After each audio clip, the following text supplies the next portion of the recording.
سے نازل کردہ جو یہ کتاب ہے قرآن مجید، یہ خالصتاً اللہ کی طرف سے نازل کردہ۔ اس کے لیے کچھ دلائل قرآن مجید کی آیات۔ سب سے پہلے تو یہ بات یاد رکھیں کہ سورۃ الشورى آیت نمبر 192، 93، 94 کی آیت ہے، وَإِنَّهُ لَتَنزِيلُ رَبِّ الْعَالَمِينَ نَزَلَ بِهِ الرُّوحُ الْأَمِينُ عَلَىٰ قَلْبِكَ لِتَكُونَ مِنَ الْمُنذِرِينَ بِلِسَانٍ عَرَبِيٍّ مُّبِينٍ وَإِنَّهُ لَفِي زُبُرِ الْأَوَّلِينَ أَوَلَمْ يَكُن لَّهُمْ آيَةً أَن يَعْلَمَهُ عُلَمَاءُ بَنِي إِسْرَائِيلَ۔ اور بے شک یہ قرآن مجید اتارا گیا ہے تمام جہان والے پروردگار کی جانب سے، اور یہ اتارا ہے روح الامین کے ذریعے سے۔ روح الامین سے کیا مراد؟ حضرت جبرائیل علیہ السلام۔ یہاں ایک بات سمجھ لیں، یہ قرآن مجید اللہ سبحانہ و تعالیٰ کی ایسی کتاب ہے جو کہ بل ہوا قرآن مجید فی لوح محفوظ، یہ بزرگی والا قرآن مجید یہ لوح محفوظ میں موجود ہے۔ یعنی اللہ سبحانہ و تعالیٰ نے کا علم کامل کہ یہ قرآن مجید اول ابتدا سے ہی اللہ کے علم میں سب کچھ موجود تھا، اور وہ اللہ سبحانہ و تعالیٰ نے اپنے لوح محفوظ جو خاص جگہ ہے اس میں رکھ دیا۔ پھر اللہ سبحانہ و تعالیٰ نے رمضان کے مہینے میں جیسے فرمایا شہر رمضان الذی انزل فیہ القرآن، رمضان کا مہینہ وہ ہے جس میں ہم نے قرآن مجید کا نزول کیا، اور پھر اس رمضان کے مہینے میں بھی ایک رات کو جس کا ذکر سورۃ القدر میں بھی ہے، بسم اللہ الرحمن الرحیم انا انزلناہ فی لیلۃ القدر، ہم نے اسے لیلۃ القدر کی رات میں نازل کیا ہے۔ گویا کہ لوح محفوظ سے پھر وہ نزل بہ روح الامین، وہ روح الامین یعنی حضرت جبرائیل علیہ السلام کو اللہ جتنا حکم عطا فرماتے رہے، تو لوح محفوظ سے پہلے آسمان پر بیت العزت اور بیت العظمت جو جگہ ہے وہاں پر اللہ سبحانہ و تعالیٰ نے اس قرآن مجید کو اتار دیا، اور وہاں سے پھر حضرت جبرائیل علیہ السلام لے کر علی قلبک نبی کریم صلی اللہ علیہ وسلم کے قلب پر نازل کیا۔ کس نے نازل کیا؟ علی قلبک، تاکہ آپ پوری انسانیت کو خبردار کرنے والے بن جائیں کہ دیکھو اللہ کی یہ کتاب ہے جو مجھ پر نازل کی گئی ہے۔ تو یہ پہلی دلیل میں نے سورۃ شورى کی آیت نمبر 192۔ پھر دیکھیے یہ تنزیل نزل قرآن مجید میں ہر صورت کی ابتدا میں تقریباً سورہ آل عمران میں دیکھ، سب سے پہلے تو سورہ بقرہ میں دیکھیں ذالک الکتاب لا ریب فیہ، یہ وہ کتاب جس میں کوئی شک و شبہ نہیں ہے۔ یعنی اس قرآن مجید میں کسی قسم کا شک و شبہ نہیں ہے، کوئی انسان اس میں شک کرے کہ یہ پتہ نہیں اللہ کی طرف سے ہے یا نہیں، اس لیے سب سے پہلی بات ہی اللہ سبحانہ و تعالیٰ نے یہ رکھی کہ ذالک الکتاب لا ریب فیہ، یہ وہ کتاب ہے جس میں کوئی شک و شبہ نہیں ہے۔ تو پہلی بات تو یہ یقین بنانا ہے۔ دیکھیے آل عمران میں فرمایا نزل علیک الکتاب بالحق مصدقا لما بین یدیہ وانزل التوراۃ والانجیل، ہم نے آپ پر اس کتاب کو حق کے ساتھ نازل کیا ہے، اور وہ تصدیق کرنے والی ہے جو ان کے سامنے ہے، یعنی تورات اور انجیل کی ہم نے نازل کی ہے۔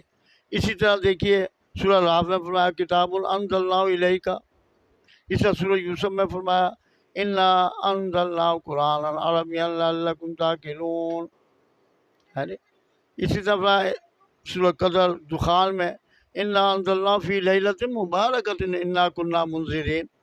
اس طرح قرآن مجید میں بہت جگہ آیا ہے، تنزیل العزیز الرحیم، تنزیل من الرحمن الرحیم۔ سورہ محمد میں فرمایا وآمنوا بما نزل علی محمد وہو الحق من ربہم۔ تو یہ میں نے آیات ساری پڑھ دی ہیں، اور بھی بہت سی آیات ہیں، مختصر کرتے ہوئے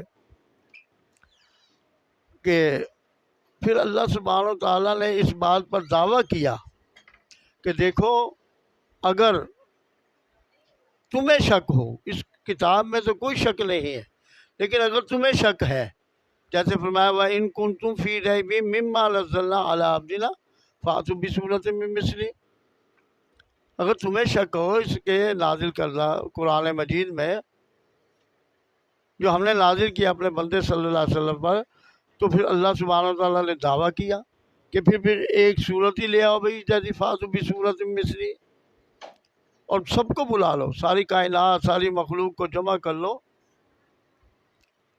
سب کو جمع کر لو اور جو ہے ایک صورت لے آؤ۔ اور ایک جگہ فرمایا سورۃ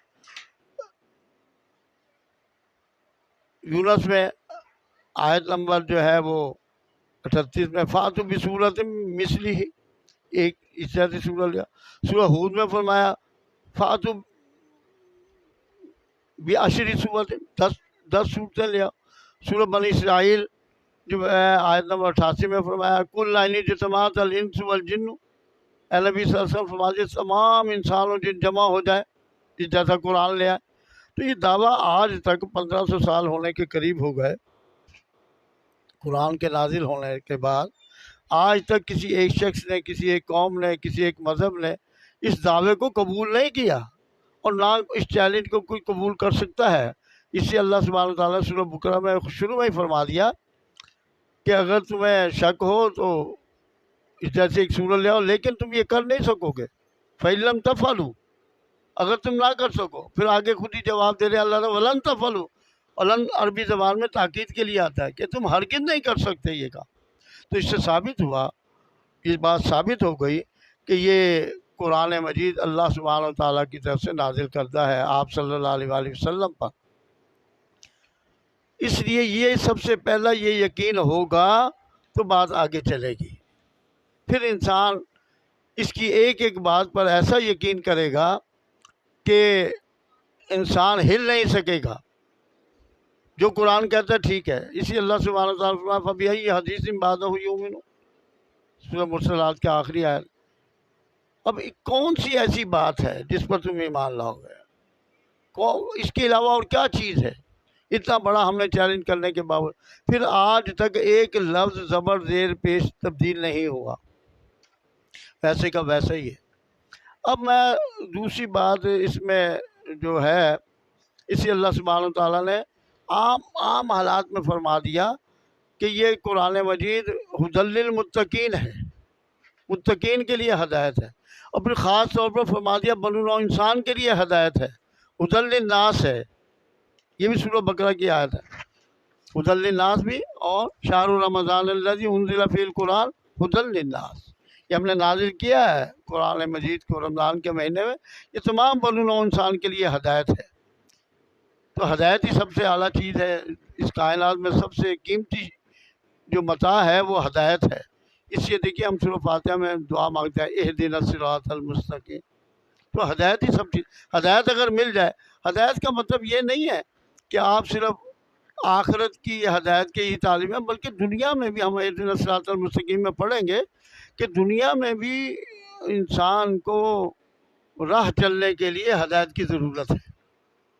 سمجھ لیں، یہ ہم اس پر بات کریں گے جب ہم سورہ فاتحہ پڑھیں گے تو انشاءاللہ اس میں آ جائے گی، لیکن اس سے پہلے کہ یہ ھدی للناس ھدی للمتقین، خاص طور پر ھدی للمتقین اس لیے فرمایا کہ جو ڈرنے والے ہیں، جو اس پر یقین رکھنے والے ہیں، جو اللہ، دیکھیے اللہ کے کلام میں کوئی تبدیلی واقعہ نہیں ہو سکتی، لا تبدیل لکلمات اللہ،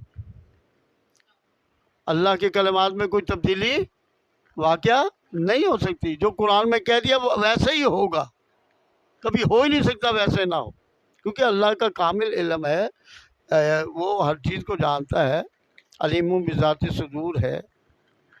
تو اس لیے اللہ سبحانہ و تعالیٰ نے یہ فرما دیا کہ یہ تمام بنو نوع انسان کے لیے ہدایت ہے، ھدی للمتقین ھدی للناس۔ دوسری بات آپ یہ سمجھیں کہ یہ قرآن مجید کی حفاظت اللہ نے خود لی ہے، قرآن مجید کی حفاظت اللہ سبحانہ و تعالیٰ نے خود اپنے ذمے لی ہے۔ سورۃ الحجر آیت نمبر 9 میں فرمایا انا نحن نزلنا الذکر و انا لہ لحافظون، بے شک ہم اس کے نازل کرنے والے ہیں، اس ذکر کے، اس ذکر سے مراد قرآن مجید، اور بے شک ہم اس کی البتہ حفاظت کرنے والے ہیں۔ تو اس لیے آج تک کسی نے یہ چیلنج کو قبول نہیں کیا اللہ کے، اور نہ کوئی اس میں کوئی تبدیلی کر سکتا ہے اس کے لفظوں میں، نہ زبر زیر میں نہ پیش میں کوئی تبدیلی واقعہ نہیں ہو سکتی۔ اس لیے اللہ سبحانہ و تعالیٰ نے فرمایا انا نحن نزلنا الذکر و انا لہ لحافظون، ہمیں اس کی حفاظت کریں۔ تو دوسری بات یہ سمجھیں کہ یہ حفاظت کس طریقے سے ہوئی، اللہ نے وہ کیا اسباب بنائے۔ سب سے پہلے بات تو یہ سمجھ لیں کہ نبی کریم صلی اللہ علیہ وسلم پر جو ہی قرآن مجید کا نزول ہوتا تھا، آپ صلی اللہ علیہ وسلم وہ یاد کر لیتے تھے۔ شروع میں ایسا ہوا کہ آپ صلی اللہ علیہ وسلم ذرا جلدی جلدی یاد کرتے تھے، تو اللہ سبحانہ تعالیٰ نے روک دیا، اے پیارے محبوب صلی اللہ علیہ وسلم لا تحرک بھی لسانک لتعجل بھی، اپنی زبان کو تیزی سے حرکت مت دیجیے تاکہ آپ اسے جلدی جلدی جو ہے یاد کر لیں۔ لا تحرک بھی لسانک لتعجل بھی، آگے فرمایا اللہ سبحانہ ان علینا جمع ہوا قرآن، بے شک یہ تو ہمارے ذمے ہے اس کا جمع کرا دینا اور اس کا پڑھانا۔ بس آپ یوں کریے کہ حضرت جبرائیل علیہ السلام آپ کو پڑھائیں، فَإِذَا قَرَأْنَاهُ فَاتَّبِعْ قُرْآنَهُ، جب وہ آپ کو پڑھائیں تو آپ بس اس پڑھنے کی اتباع کیجیے، تو ہم یاد خود کرائیں گے تمہیں۔ بلکہ اِنَّ عَلَيْنَا جَمْعَهُ وَقُرْآنَهُ فَإِذَا قَرَأْنَاهُ فَاتَّبِعْ قُرْآنَهُ ثُمَّ إِنَّ عَلَيْنَا بَيَانَهُ، اس کی تفسیر، اس کا ترجمہ، اس کا مفہوم، اس کا معنی، سب کچھ ہمارے ذمے ہے، ہم سب کچھ آپ کو ڈال دیں گے، گھبرانے کی بات۔ تو پھر آپ صلی اللہ علیہ وسلم آہستہ آہستہ اس کو یاد کرتے تھے۔ تو سب سے پہلے تو قرآن مجید آپ صلی اللہ علیہ وسلم نے حفظ کیا، پھر جو قرآن نازل ہوتا تھا آپ صحابہ کو اسے یاد کرا دیتے تھے۔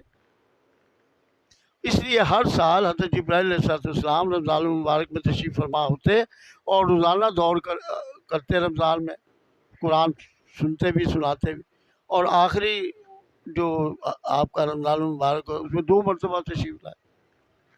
تو قرآن مجید کا سب سے پہلا جو ہے اس کو حفاظت کا ذمہ اللہ سبحانہ وتعالیٰ نے آپ صلی اللہ علیہ وسلم کو بنایا، اور آپ کے ذریعے سے صحابہ کو بنایا، حضرت زید بن ثابت رضی اللہ تعالیٰ۔ اچھا، ان سے صحابہ نے یاد کیا، اور صحابہ کو جو یاد ہوتا تھا وہ آگے دوسرے صحابہ کو یاد کرا دیتے تھے۔ تو اللہ تعالیٰ نے ان کے حافظے بھی بڑے قوی رکھے تھے۔ ایک طریقہ تو یہ اختیار کیا حفاظت کا۔ دوسرا طریقہ یہ اختیار کیا اللہ سبحانہ و تعالیٰ کے پیارے محبوب صلی اللہ علیہ وآلہ وسلم نے کہ آپ قرآن مجید جو نازل ہوتا تھا، اسے وحی مطلوع کہتے ہیں، وہ وحی جو تلاوت کی جاتی ہے۔ ایک وحی غیر مطلوع ہے جس کی تلاوت نہیں کی جاتی، یعنی حدیث مبارک، وہ بھی وحی ہے، اللہ سبحانہ تعالیٰ کی طرف سے ہے۔ اس لیے فرمایا وَمَا يَنطِقُ عَنِ الْهَوَىٰ إِنْ هُوَ إِلَّا وَحْيٌ يُوحَىٰ، آپ صلی اللہ علیہ وسلم اپنی خواہشات سے نطق نہیں کرتے، بولتے نہیں، وہی چیز جو وحی کی جاتی ہے، یعنی اس سے ثابت ہوا جو بھی آپ۔ اس لیے فرمایا اللہ سبحانہ تعالیٰ نے قرآن مجید وما آتاکم الرسول فخذوہ وما نہاکم عنہ فانتہوا واتقوا اللہ، جو اللہ کا رسول تمہیں دے وہ لے لو، جس سے روک دے اس سے رک جاؤ۔ بات سمجھ گیا نہیں سمجھ؟ اس میں لقد کان لکم فی رسول اللہ اسوۃ حسنہ، قرآن کی آیتیں بڑی پڑھی ہیں۔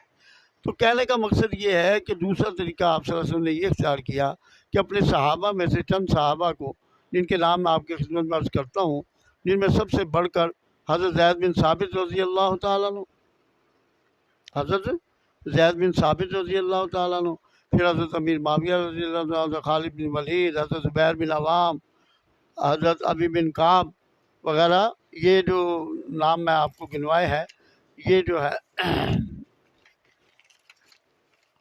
اللہ تعالیٰ نے یہ ذریعہ بنا دیا۔ سمجھ آئے نا؟ سمجھ آئے؟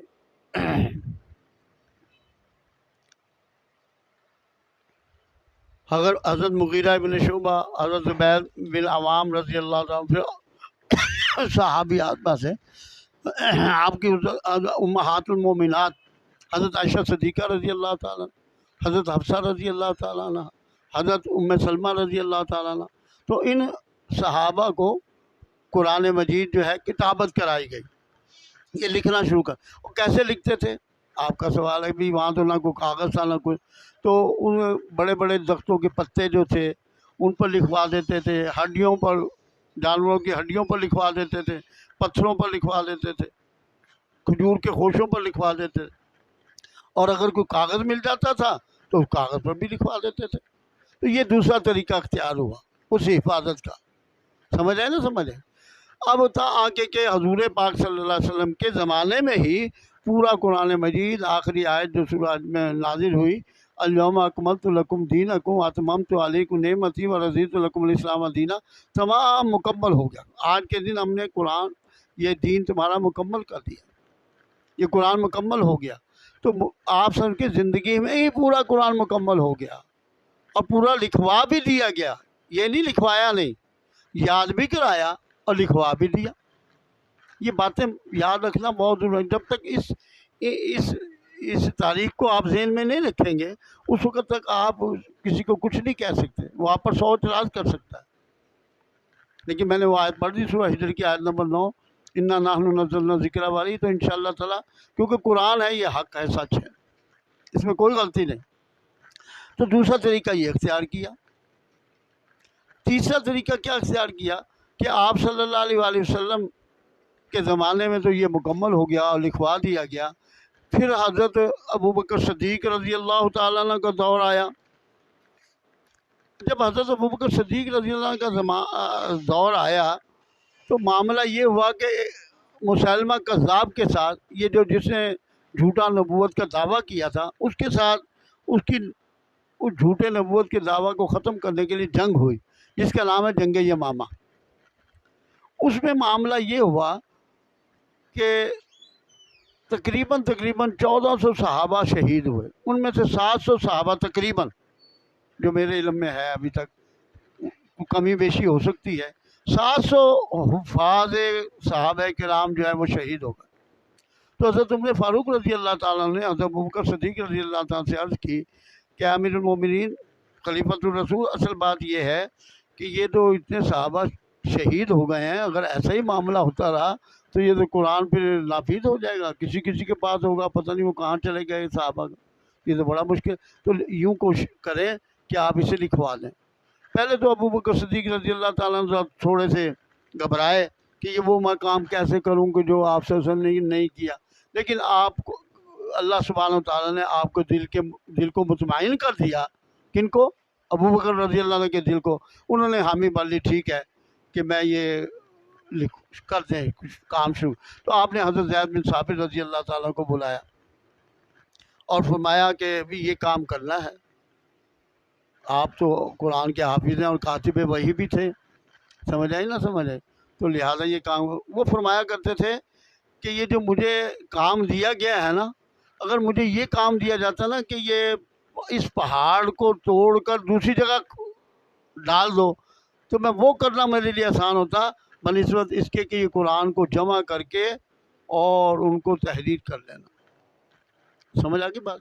لیکن بہرحال حضرت زید بن ثابت رضی اللہ تعالیٰ میرے دل کو بھی اطمینان بخشا اور میں نے یہ کام شروع کر دیا۔ سمجھ آئی نا؟ تو حضرت زید بن ثابت رضی اللہ تعالیٰ انہوں نے قرآن مجید کا اکٹھا کرنا شروع کیا۔ یہ بخاری شریف میں کتاب الفضائل القرآن میں یہ واقعہ موجود ہے۔ سمجھ آئی نا تھی؟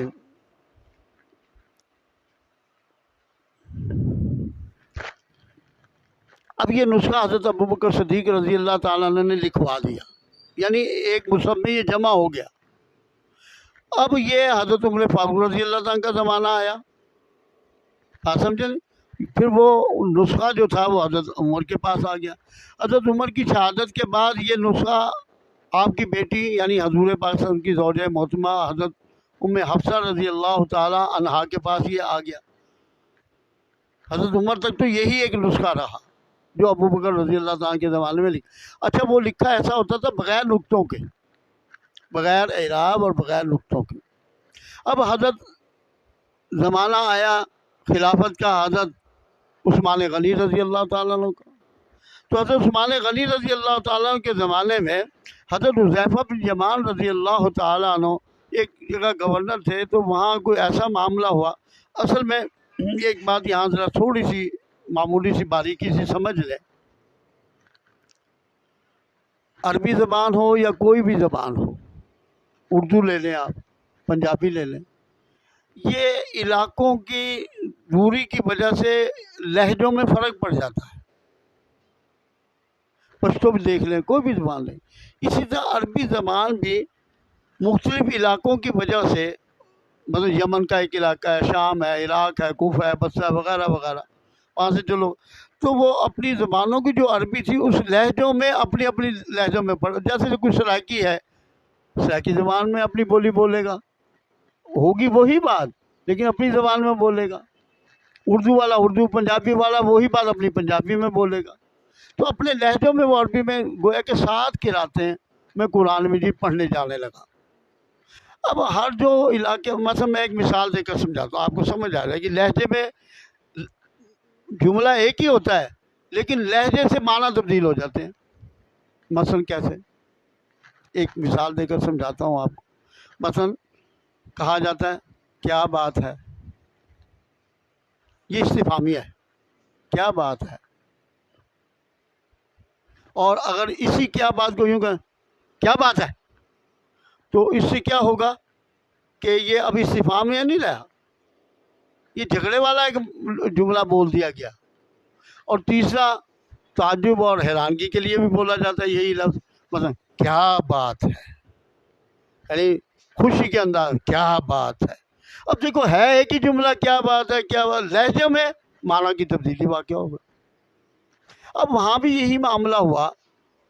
حضرت جیسے میں نے بتایا حذیفہ بن یمان رضی اللہ عنہ کے علاقے میں کچھ صحابہ جو تھے وہ اپنے قرات میں فرق کی وجہ سے جو ہے وہ آپس میں اختلاف پیدا ہو گیا۔ اب یہ حضرت عثمان غنی رضی اللہ تعالیٰ کے پاس تشریف لائے اور فرمانے لگے کہ امیر المومنین یہ معاملہ ہے، یہ تو مختلف قراتوں میں جو ہے وہ قرآن مجید نزول ہوا ہے، اگرچہ کوئی شک نہیں، لیکن معاملہ یہ ہے تو اختلاف بڑھتا چلا جائے گا۔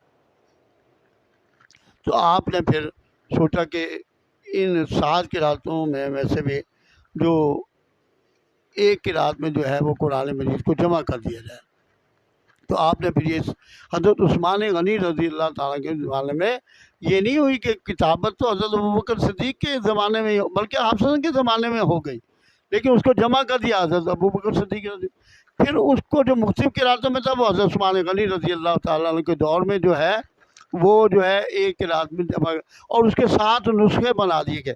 ان میں حضرت عثمان غنی رضی اللہ تعالیٰ عنہ نے 4 صحابہ کی جو ہے وہ کیا نام ہے ڈیوٹی لگا دی، جس میں حضرت زید بن ثابت رضی اللہ تعالیٰ عنہ، اور دوسرے جو تھے وہ کیا کہتے ہیں حضرت عبداللہ ابن زبیر، حضرت سعد بن ابی وقاص اور حضرت عبد الرحمن بن ہشام۔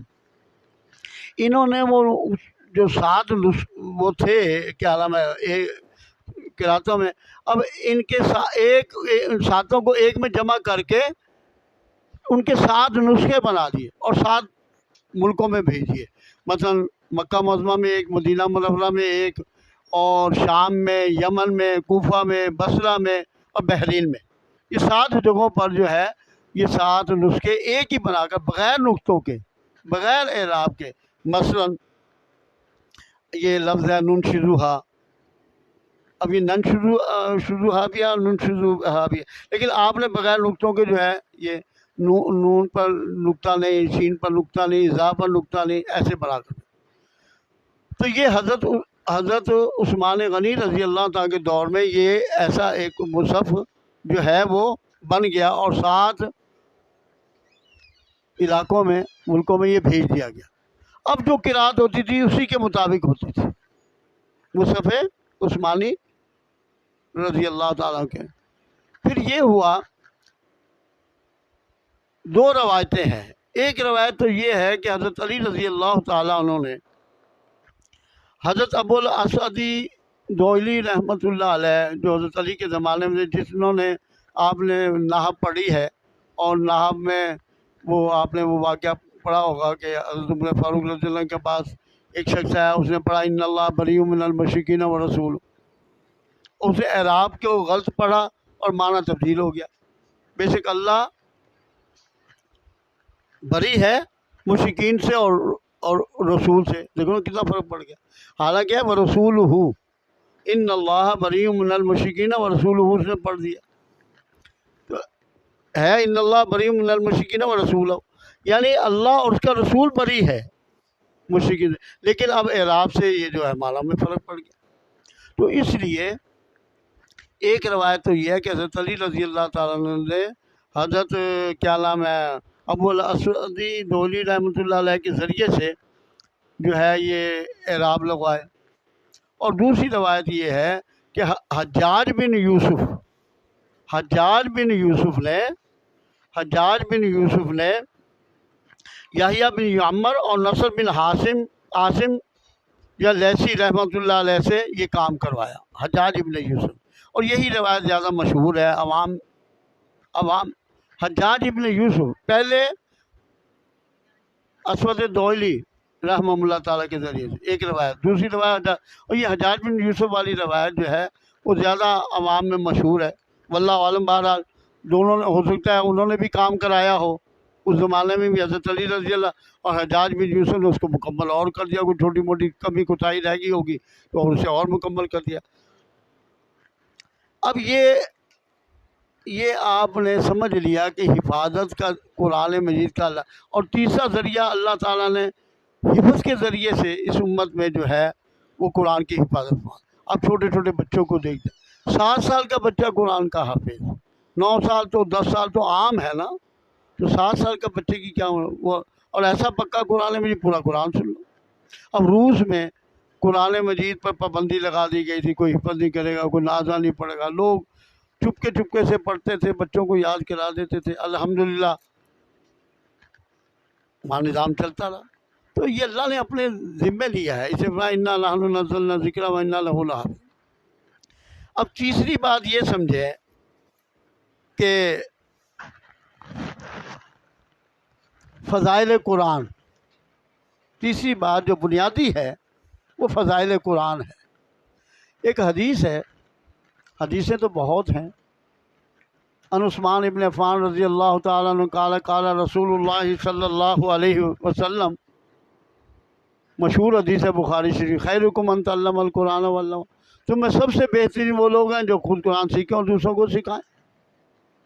اور دوسری روایت حضرت عمر فاروق رضی اللہ تعالیٰ عنہ سے، ان عمر فاروق رضی اللہ تعالیٰ عنہ قال قال رسول اللہ صلی اللہ علیہ وسلم ان اللہ یرفع بہذا الکتاب اقواما ویضع بہ آخرین، بے شک اللہ سبحانہ و تعالیٰ اس کتاب کے ذریعے سے بہتوں کو بلندی عطا فرماتا ہے اور بہتوں کو پست کر دیتا ہے.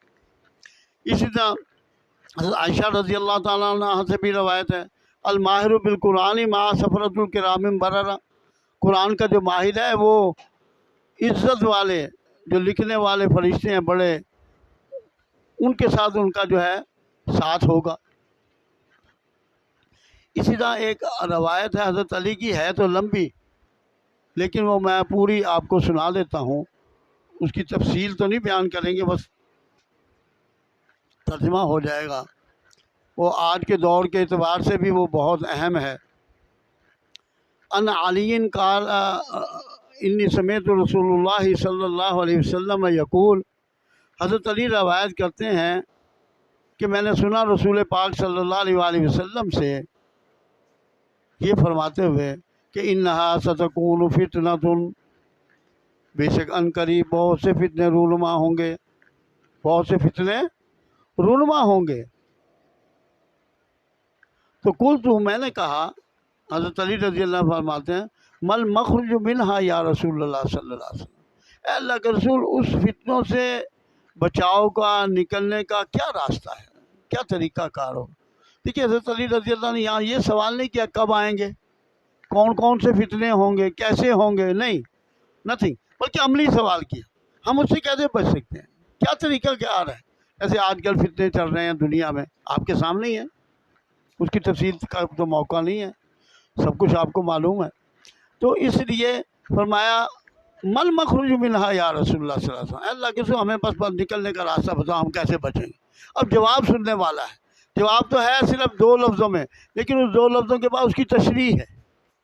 فرمایا قال کتاب اللہ، آپ سے فرمایا وہ اللہ کی کتاب ہے بھائی، یعنی اس کو پکڑ لو، تھام لو، واعتصموا بحبل اللہ جمیعا ولا تفرقوا فاستمسک بالذی اوحی الیک۔ 25ویں سپارے میں حضور پاک صلی اللہ علیہ وسلم کو فاستمسک، استمسک کا کا معنی ہوتا ہے مضبوطی کے ساتھ کسی چیز کے ساتھ چمٹ جانا۔ تو اے نبی صلی اللہ علیہ وسلم چمٹ جائیے، مضبوطی کے ساتھ پکڑ لیجئے اس چیز کو جو آپ کی طرف وحی کی گئی ہے علی قرآن میں۔ اور وَإِنَّهُ لَذِكْرٌ لَكَ وَلِقَوْمِكَ، یہ آپ کے لیے بھی ذکر ہے اور آپ کی قوم کے لیے، آپ کی امت کے لیے بھی ذکر ہے۔ تو کہنے کا مقصد یہ ہے، تو فرمایا قال کتاب اللہ، یہ اللہ کی کتاب ہے بھئی، اسے پکڑ لو، اسے تھام لو تو ان فتنوں سے بچ جاؤ گے۔ آگے اس کتاب کی آپ نے تشریح بڑی پیاری کی، ما فی نبو ما قبلکم وخبر ما بعدکم وحکم ما بینکم، اس میں پہلوں کی بھی خبریں موجود ہیں، اس میں بعد والوں کی خبریں بھی موجود ہیں، اور جو تمہارے درمیان نزاع پیدا ہو جائے اس میں فیصلہ بھی موجود ہے۔ اس میں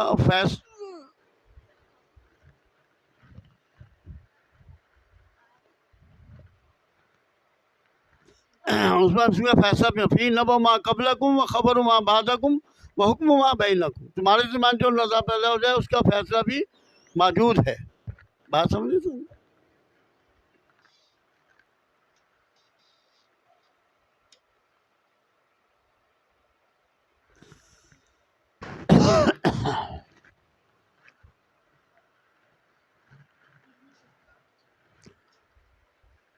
تو فی نبو ما قبلکم و خبر ما بعدکم و حکم ما بینکم هو الفصل لیس بالحزل، یہ قرآن مجید قول فیصل ہے، یہ کوئی یاوہ گوئی کی چیز نہیں ہے، ایسی ویسی کوئی کتاب نہیں ہے کسی کا صرف اس میں کوئی ایسی باتیں موجود ہوں، بلکہ کیا ہے، هو الفصل لیس بالحزل۔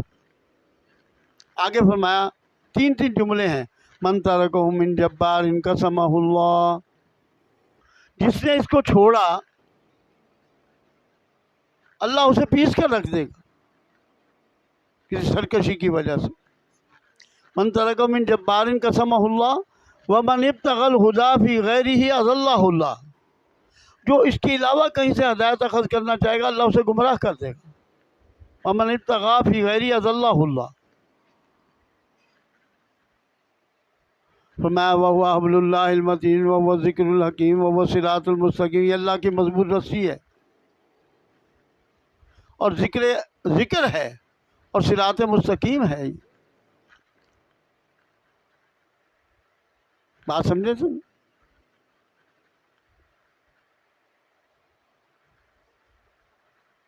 آگے فرمایا هُوَ الَّذِي لَا تَزِيغُ بِهِ الْأَهْوَاءُ، یہ وہ کتاب ہے جس سے خواہشات انسان کے اندر جو پیدا ہوتی ہیں اس کو یہ روک دیتا ہے۔ یہ قرآن مجید ایسا ہے، والذی لا تزیغ بہ الاہواء ولا تلتبس بہ الالسنہ، اور زبانیں اس کو تروڑ موڑ نہیں کر سکتی۔ ولا یشبہ منہ العلماء، اور علماء اس سے کبھی سیر نہیں ہو سکتے۔ علماء یہ کہیں جی ہم نے اس کا حق ادا کر دیا، قرآن مجید کوئی دعویٰ نہیں کر سکتے۔ ولا یخلق عن کثرت الرد، اور بار بار پڑھنے سے دل بھی نہیں اکتاتا۔ ولا تنقضی عجائب ہو، اور اس کے عجائب کبھی ختم نہیں ہوتے، اس میں سے قیامت تک نئی نئی چیزیں جو ہیں ایجاد ہوتی رہیں گی، نئے نئے معنی پیدا ہو، نئی مثلا اس میں سے معجزات کرامات کے طور پر آپ کو ہر چیز کا حل موجود مل جائے گا، ایسے عجائب ہیں اس میں۔ والذی لم تنتہ الجن اذ سمعتہ، جب جنوں نے اس کو سنا، یعنی حتیٰ قالوا، یہاں تک کہ انہوں نے کہا انا سمعنا قرآن عجبا، بے شک ہم نے عجیب قرآن سنا ہے بھائی، یہدی الی الرشد، جو فوز و فلاح کی طرف ہدایت کرتا ہے، فآمنا بھی، ہم اس پر ایمان لیا۔ سورۃ الاحقاف 26ویں سپارے میں پورا واقعہ موجود ہے، سورۃ جن 29ویں سپارے میں پورا واقعہ موجود ہے۔ آگے 4 جملے حضور پاک صلی اللہ علیہ وسلم نے اس حدیث کے آخر میں فرمائے، بڑے پیارے ہیں۔ من قال بہ صدقہ، جس نے اس قرآن کے ذریعے سے کوئی بات کی اس نے سچی بات کی۔ من قال بہ صدقہ، من عمل بہ اجرا، جس نے اس پر عمل کیا اس کا اجر محفوظ ہو گیا۔ ومن حکم بہ عدلا، جس نے اس کے ذریعے سے کوئی فیصلہ کیا اس نے عدل و انصاف کا فیصلہ کیا۔ اور چوتھی بات، ومن دعا الیہ ہدی الی صراط مستقیم، جو اس قرآن کی طرف بلائے گا لوگوں کو، گویا کہ وہ ہدایت یافتہ ہو چکا، مجہول کا صیغہ ہدیہ، الی صراط مستقیم، سیدھے راستے کی طرف۔ یہ حدیث جو ہے ترمذی میں بھی موجود ہے اور دارمی میں بھی موجود ہے، رواہ ترمذی و دارمی۔ اچھا، یہ تو ہو گئی ایک حضرت علی رضی اللہ تعالیٰ کی روایت۔ اب ذرا تھوڑی سی اور حدیثیں بھی آپ سن سکتے ہیں۔ حضرت علی رضی اللہ تعالیٰ عنہ فرماتے ہیں کہ جس نے اس قرآن کو یاد کیا، پڑھا، حفظ کیا اور اس کے حلال کو حلال جانا اور اس کے حرام کو حرام جانا، سمجھ آئی نا جی، تو کل قیامت کے دن ایسے 10 انسانوں کی شفاعت کرے گا جس پر جہنم واجب ہو چکی ہوگی۔ وہ شخص اللہ اس کی شفاعت کو قبول فرمائے، سمجھیں، اور اول دخول جنت میں داخل فرما دیں۔ کتنی بڑی بات۔ اور ایک اور روایت آپ مشہور ہے، حضرت عبداللہ ابن عمر رضی اللہ تعالیٰ عنہما کی سے روایت ہے، فرماتے ہیں ان رسول اللہ صلی اللہ علیہ وآلہ وسلم، کہ آپ صلی اللہ علیہ وسلم نے یہ فرمایا کیا کہ الصیام والقرآن یشفعان للعبد، روزہ اور قرآن قیامت کے دن اپنے اس بندے کے بارے میں سفارش کریں گے، روزہ بھی کرے گا اور قرآن بھی کرے گا۔ یقول الصیام اے ربی انی منعت الطعام والشہوات فشفینی فی، روزہ کہے گا پروردگار میں نے اسے صبح کے وقت میں کھانے پینے سے روکے رکھا، میری سفارش اس کے حق میں قبول فرما۔ اور قرآن کہے گا وَيَقُولُ القرآن اے ربی انی منعتہ النوم باللیل، میں نے رات کو سونے سے روکے رکھا، یہ مطلب تراویح پڑھتا رہا، قرآن کی تلاوت کرتا رہا، فشفینی فی، میری سفارش قبول فرما۔ تو روایات میں آتا ہے کہ فیشفعان، دونوں کی سفارش قبول کر لی جائے گی۔ اور فرمایا، حضرت عبداللہ ابن عمر سے ہی روایت ہے، وہ فرماتے ہیں کہ کوئی بھی چیز قرآن سے بڑھ کر اللہ کے ہاں سفارش کرنے والی کوئی چیز نہیں ہوگی۔ قرآن سب سے بڑا جو ہے سفارش کرنے والا، اور قرآن والے اللہ کے اہل اور خواص میں سے ہیں، سمجھے۔ اور فرمایا جو شخص قرآن کو حفظ کرے اور اس پر عمل کرے تو کل قیامت کے دن اس کے ماں باپ کو ایک تاج پہنایا جائے گا جس کی روشنی سورج سے بھی زیادہ تیز ہوگی۔ اور اس شخص کا کیا حال ہے جس کے گھر میں سورج ہو، یعنی قرآن کا حافظ، اس کا کیا کہنا۔ اور خاص طور پر عرش کے سائے تلے ہوں گے اور انبیاء اور برگزیدہ لوگوں کے ساتھ شامل ہوں گے۔ اور بھی بہت سی احادیث ہیں۔ تو یہ فضائل قرآن کو بھی ایک چیپٹر ہے قرآن مجید کا، اور قرآن مجید میں بہت سی آیات ہیں، میں اس کو چھوڑ رہا ہوں، وہ ہم جب موقع آئے گا قرآن کی ترجمہ تفسیر اس میں ہم بتاتے چلے جائیں گے، ابھی اس کو اتنا ہی رکھیں۔ اب ذرا تھوڑے سے ایک اور چیز قرآن کی ابتدا کے بارے میں، کہ ترجمہ تفسیر اور نازہ پڑھتے وقت یوں سمجھ لیں آداب قرآن کیا ہیں۔ سب سے پہلی بات تو ہے انسان باوضو ہو کر بیٹھے، آسان بات، باوضو ہو کر۔ دیکھیے وضو میں ایک ایسی رحمت اور فضل ہے کہ اس سے شیطان بھاگتا ہے اور پاک و صاف رہتا ہے۔ دوسری بات یہ ہے کہ قرآن شروع کرنے سے پہلے تعوذ پڑھ لینا ضروری ہے۔ یعنی قرآن مجید میں آتا ہے، سورۃ النحل آیت نمبر 98 ہے، 98، فَإِذَا قَرَأْتَ الْقُرْآنَ فَاسْتَعِذْ بِاللَّهِ مِنَ الشَّيْطَانِ الرَّجِيمِ، جب آپ قرآن پڑھو تو تعوذ پڑھ لیا کرو، اعوذ باللہ من الشیطان الرجیم پڑھ لیا کرو، اعوذ باللہ السمیع العلیم پڑھ لیا، جو بھی۔ تیسری بات یہ ہے کہ قرآن مجید پڑھنے سے پہلے بسم اللہ کا پڑھنا، تیسری بات آداب قرآن میں سے۔ بسم اللہ کیسے پڑھی جائے؟ یہ جمال القرآن حضرت اشرف علی تھانوی رحمۃ اللہ علیہ کی کتاب ہے تجوید کی، اس کا تیسرا چیپٹر جو ہے اس میں اس کی تفصیل بیان کی ہے کہ قرآن کو شروع کرنے سے پہلے تعوذ کا پڑھنا تو ضروری ہے ایک مرتبہ۔ پھر بسم اللہ میں یہ تفصیل بیان کی ہے، اگر تو قرآن کسی سورت سے شروع کیا جا رہا ہے یا درمیان میں سورت آپ کھولی ہے، کوئی سورت شروع کر رہے ہیں تو اس میں بسم اللہ پڑھنا ضروری ہے، بسم اللہ پڑھنا ضروری ہے۔ یا آپ نے قرآن کو کھولا لیکن درمیان سورت سے پڑھنا شروع کیا، مثال کے طور پر اولئک علی ھدی من ربہم واولئک هم المفلحون، اب یہ سورت کا شروع تو نہیں ہے، درمیان ہے، تو اس میں بسم اللہ پڑھنا ضروری تو نہیں ہے لیکن پڑھ لینا جائز ہے، کیونکہ آپ صلی اللہ علیہ وسلم کی حدیث کا مفہوم ہے کہ جو کام بھی بسم اللہ کے بغیر شروع کیا جائے گا وہ ادھورا رہتا ہے، وہ دم کٹا ہے۔ اس لیے اسی معاملے میں سورۃ برات جو سورۃ توبہ ہے اس میں بسم اللہ نہیں لکھی ہوئی، 114 صورتیں 113 جو ہیں وہ کیا ہیں، ان میں بسم اللہ ہے، سورۃ برات یعنی توبہ میں بسم اللہ نہیں ہے۔ اب اس میں کیا حکم ہے؟ اس میں حکم یہی ہے کہ اس کی دو طریقے ہیں، ایک طریقہ تو یہ ہے کہ آپ بسم اللہ نہیں پڑھیں گے، بسم اللہ کیوں لکھی نہیں ہوئی، اب اس کی حکمت کیا ہے اس بات کو چھوڑو۔ دوسرا طریقہ یہ ہے آپ نے ابتدائی یہیں سے کی، مطلب یہیں سے شروع کر رہے ہیں قرآن مجید پڑھنا، تو اس میں یہ ہے کہ بسم اللہ زبان سے تو نہ پڑھیں، دل میں پڑھ سکتے ہیں۔ یا یہ تیسرا طریقہ یہ بھی ہو سکتا ہے کہ آپ نیت میں تبدیلی پیدا کر لیں کہ یہ میں بسم اللہ جو پڑھ رہا ہوں سورۃ برات کی نہیں پڑھ رہا، بلکہ حضور پاک صلی اللہ علیہ وسلم کے اس فرمان کے مطابق کہ جو کام شروع کیا جائے بسم اللہ سے کیا ہے، میں اس نیت سے بسم اللہ پڑھ رہا ہوں، سورۃ برات والی بسم اللہ نہیں پڑھ رہا، تو پھر ٹھیک ہے۔ تو 113 صورتوں میں بسم اللہ ہے، اب ہیں صورتیں 114، اب ایک بسم اللہ اور کہاں سے لائیں؟ وہ بھی قرآن نقل کر دیتا ہے، وہ کہاں نقل کرتا ہے؟ 19ویں سپارے میں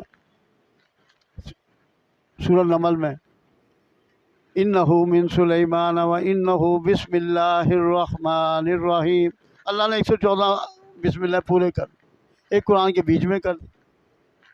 تو یہ تو بسم اللہ کے متعلق تھا جو میں نے آپ کی خدمت میں عرض کر دیا۔ اب آئیے اس کے بعد کہ قرآن مجید جو ہے یہ چند بنیادی باتیں اگر آپ ذہن نشین رکھیں گے تو انشاءاللہ العزیز سے یہ فائدہ ہوگا۔ سب سے پہلے میں نے بات کیا بیان کی آپ کی خدمت میں، یقین، ایمان۔ جب تک یہ نہیں ہوگا اس قرآن مجید پر کہ یہ اللہ کی کتاب ہے، اللہ کے ذریعے نازل کرتا ہے، اس میں کوئی تبدیلی نہیں، اس کے بعد آگے بات نہیں چل سکتی۔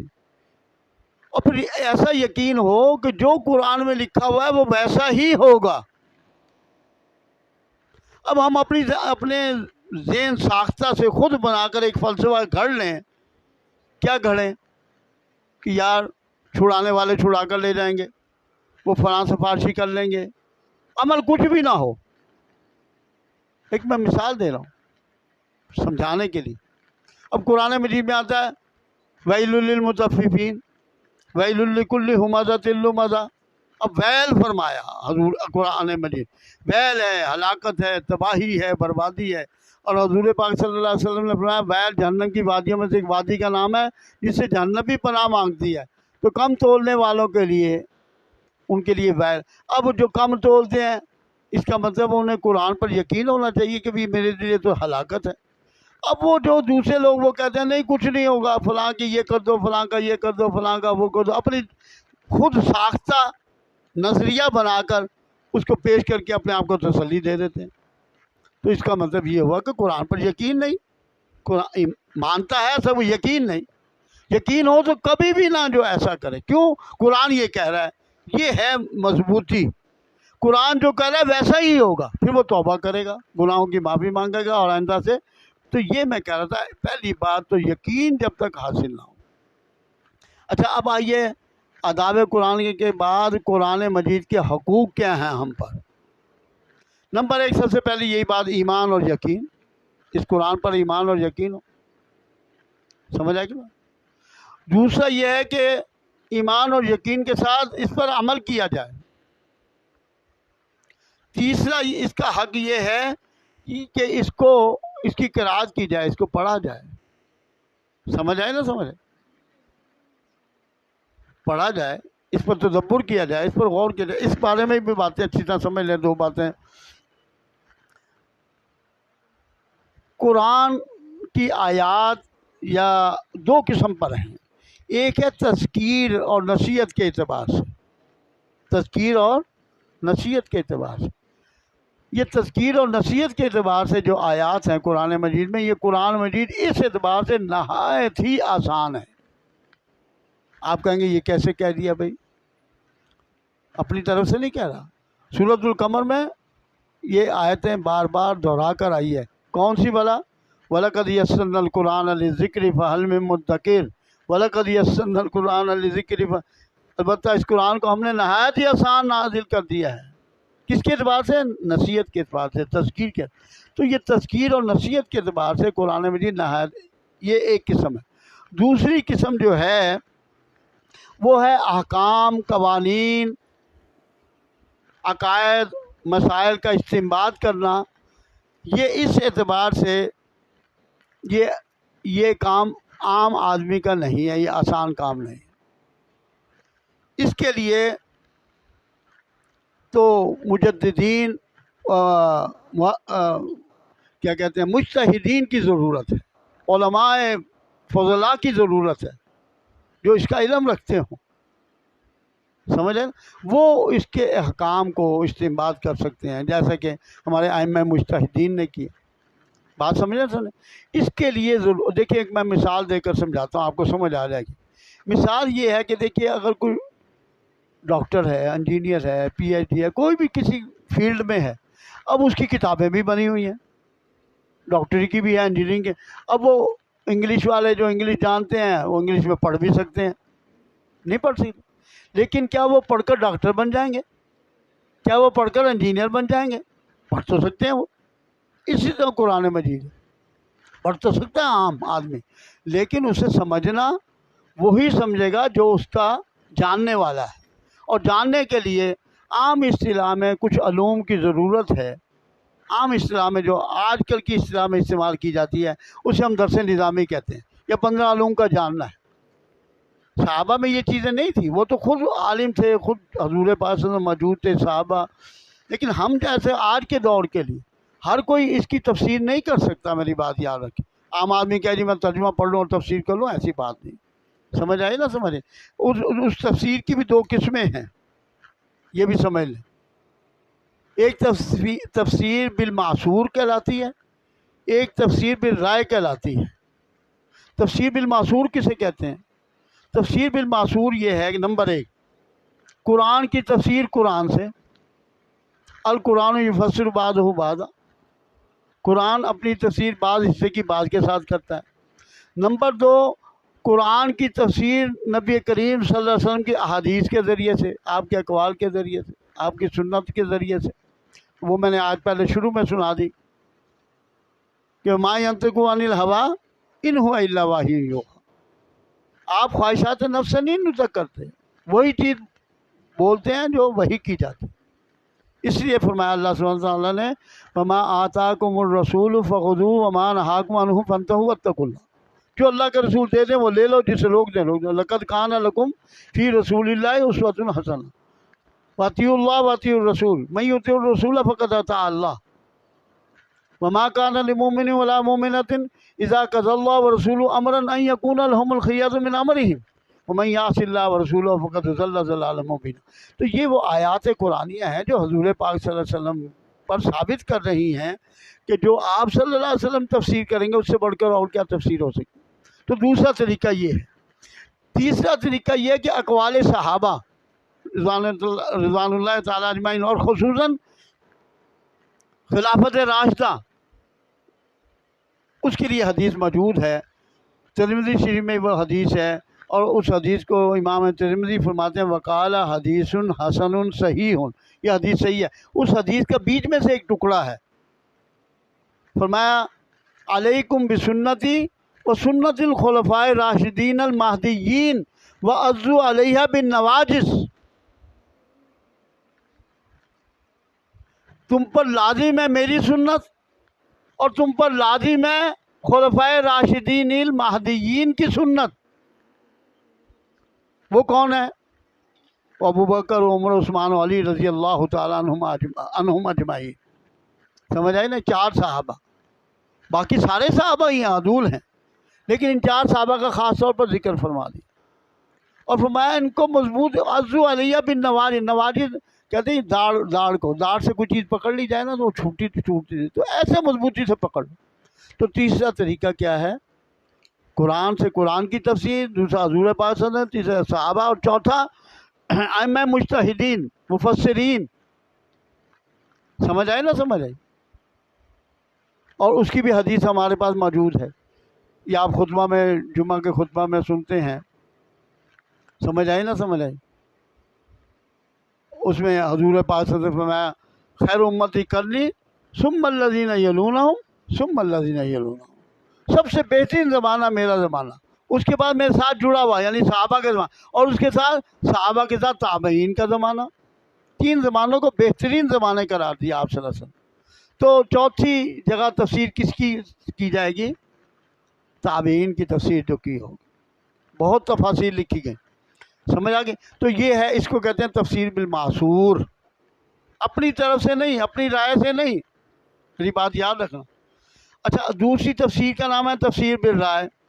امام ابن کثیر رحمۃ اللہ علیہ نے صفحہ 7 پر یہ لکھا ہے کہ تفسیر بالرائے کرنا حرام ہے، خود بخود اپنی رائے سے تفسیر کرنا، جو کہ قرآن و حدیث، صحابہ اور تابعین کے علاوہ اپنی طرف سے، مثال کے طور پر عربی زبان کا کوئی لغوی معنی لے کر تفسیر کر لی جائے۔ میں ایک مثال دے کر سمجھا دیتا ہوں، صرف ایک ہی مثال۔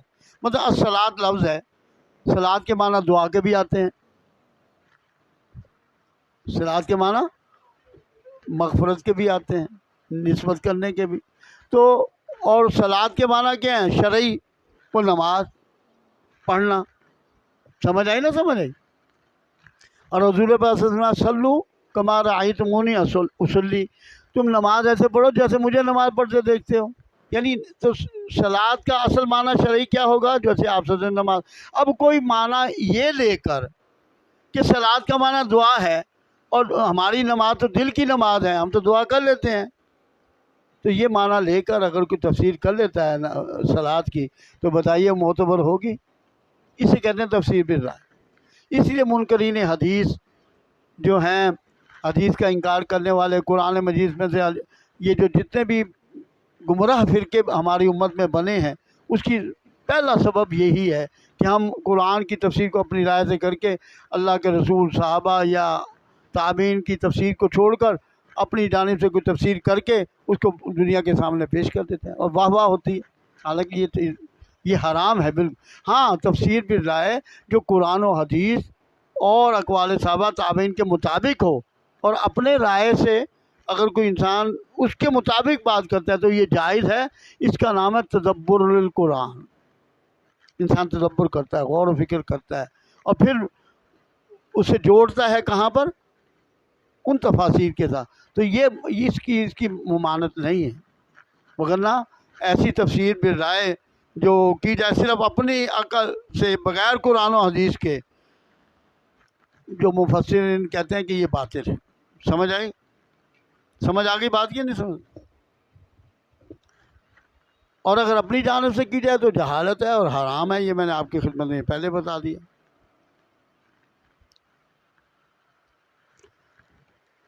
تو احکام قرآن میں یہ میں نے تیسری چیز کیا بتائی تھی؟ تذکیر، قرأت کرنا۔ پہلا کیا ہے؟ ایمان اور یقین۔ نمبر 2 اس پر عمل کرنا۔ تیسرا اس کا پڑھنا، تعلیم و تعلم۔ سمجھ آئے نا؟ سمجھ آئے؟ اور اس پر تدبر کرنا، غور و فکر کرنا، تذکیر کرنا، تدبر کرنا، غور و فکر کرنا۔ اور چوتھی چیز کیا ہے؟ سمجھنا۔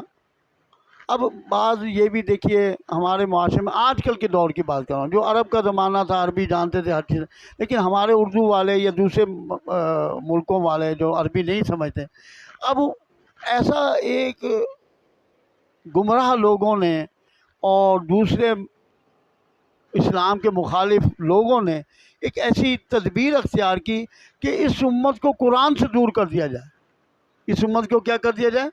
قرآن سے دور کر دیا جائے۔ سمجھ آئی نا؟ اور اس کا طریقہ یہ اختیار کیا گیا کہ صرف قرآن کا ترجمہ پڑھو، عوام اور کچھ نہیں کر سکتے۔ خدا کے بندے، ایک ریڈی وان ابھی چھاپڑی پڑوس کے پاس چلے جائیں، ہیں جی، مزدور کے پاس ہے، اسے دنیا کی پوری سیاست کا پتہ ہے، اپنے پورے کاروبار کا پتہ ہے، لین دین کا پتہ ہے، ہر چیز کا پتہ ہے، تو کیا اسے دین کا ہی نہیں پتہ، اللہ کے بارے میں نہیں پتہ؟ کیوں؟ اس کو یہ بتایا ہی نہیں جاتا. اسے کہتا ہے یہ تیرا کام ہی نہیں ہے، تیرا کام قرآن کا ترجمہ پڑھنا ہی نہیں ہے، تجھے تفسیر سیکھنا ہی نہیں ہے، تجھے بس صرف تلاوت کرنی. اس لیے کہ یہ قرآن سے دور رہے گی یہ قوم، یہ امت، تو اس کا نتیجہ کیا نکلے گا کہ یہ قرآن سے دور ہوتے چلے جائیں گے. تو تیسرا درجہ جو میں نے آپ کی خدمت کیا، تدبر کرنا، غور و فکر کرنا، اور عوام میں اس کو پھیلانا، اس کی تبلیغ کرنا. یا ایھا الرسول بلغ ما انزل الیک من ربک فذکر بالقرآن من یخاف وعید وانہ لذکر لک ولقومک. یہ ساری آیتیں قرآن مجید کی بات ہے. لتبین للناس، لوگوں کو واضح کر دو اس قرآن کی آیات. اے نبی صلی اللہ علیہ وسلم یہ پہنچاؤ. تو ایک درجہ یہ ہے کہ اس قرآن کو آگے پہنچانا. اس کے مختلف جو ہیں طریقے ہیں، نازلہ پڑھانا، تجوید کرانا، حفظ کرانا، پھر ترجمہ و تفسیر کرانا جیسے ہم کر رہے ہیں. اللہ اسے قبول فرما لے، یہ اللہ کے اختیار میں ہے اس کو قبول کرنا. ہم سے تو جو کچھ جتنا ہمارا علم ہے ہم نے آپ کی خدمت میں عرض کر دیا. اور آخری چیز جو ہے وہ یہ ہے کہ اللہ کے احکام جو ہیں، اس قرآن کا جو ہم پر حق ہے، اللہ سبحانہ و تعالیٰ کے جو احکام ہیں نازل کردہ، ان کی تنفیذ کرنا، ان کو نافذ کرنا. یہ اسلامی حکومت کی بنیادی ذمہ داری ہے. میری بات یاد رکھیں، اگر یہ اسلامی حکومت اس احکام قرآنیہ کی تنفیذ نہیں کرتی تو بہت بڑی مجرم ہوگی کل قیامت کے دن. اس لیے دیکھیے قرآن مجید میں سورہ مائدہ میں 3 مرتبہ یہ آیت آئی ہے، وَمَن لَّمْ يَحْكُم بِمَا أَنزَلَ اللَّهُ فَأُولَٰئِكَ هُمُ الْكَافِرُونَ فَأُولَٰئِكَ هُمُ الظَّالِمُونَ فَأُولَٰئِكَ هُمُ الْفَاسِقُونَ. جو اللہ کے نازل کردہ احکام کے مطابق فیصلے نہیں کرتے، ظالم، کافر اور فاسق ہیں. سمجھ آئے نا؟ کونوا قوامین للہ شہداء بالقسط، کونوا قوامین للہ بالقسط شہداء للہ. تو یہ سارے قرآن مجید کیا